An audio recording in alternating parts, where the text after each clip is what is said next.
Figured something was wrong. The car ran a crazy mile per hour and ET for the amount of boost it was on. So everybody was like, that's impossible. There's no way it ran that speed with that amount of boost. And I agreed. And so I started doing some research, started looking, going over the car, and got to the map sensor. And I was like, well, let me air pressure check this. Dusty Bradford, he was one of the ones that reminded me I needed to do it again on the Holly form that Devin created. And so I did that. And this is a map sensor that's about 4 years old, and it's definitely failing. But I checked it a few months ago, and I guess I didn't take it to a high enough pressure to make it so that it was obvious. And so it read, it was reading 21 pounds of boost, no matter how much dome pressure I put on the car. And back pressure would go up, dome pressure would go up like it should have been, like I was commanding. But boost pressure was just down, and I couldn't understand it. So it was just interesting.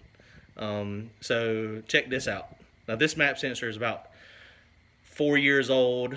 So it's lived its life on a race car. It's done its duty for, I guess, a long time. But check this out. All right, so here we go. This is the map sensor that I had on the race car. Good map sensor. Standard GM style 3-bar map sensor. This is an MSD one, of course. I ain't mad at it. It was really a good piece on the race car for, the period of time that it was on there. No issues. But one of the things that stumped me is, it wasn't obviously looking like it was failing. It wasn't blowed apart, wasn't, damaged. It would read vacuum correctly. It would, read boost. And so what I ended up doing with it on the car, disconnected the line that goes to it from the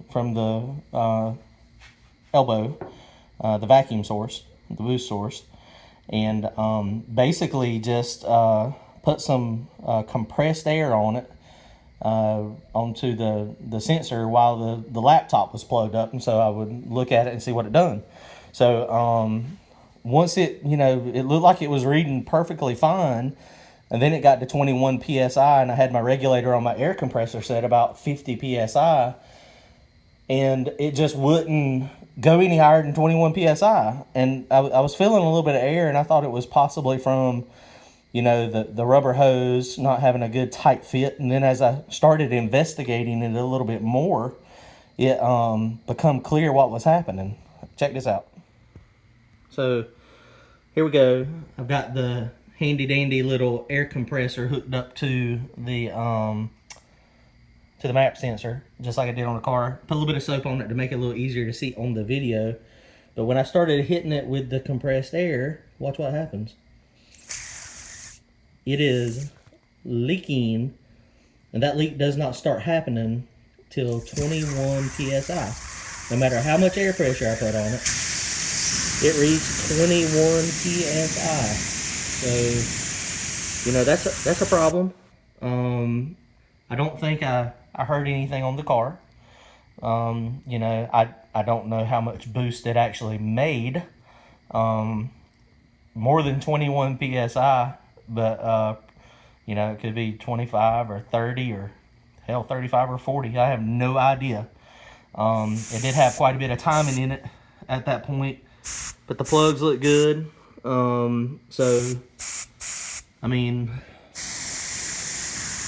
it is going back together with a screw-in 5-bar map sensor. So I'm hoping that we get some accurate boost readings and quit chasing my tail with trying to figure out why I have low boost pressure. Anyway, check your map sensor, guys. Thanks.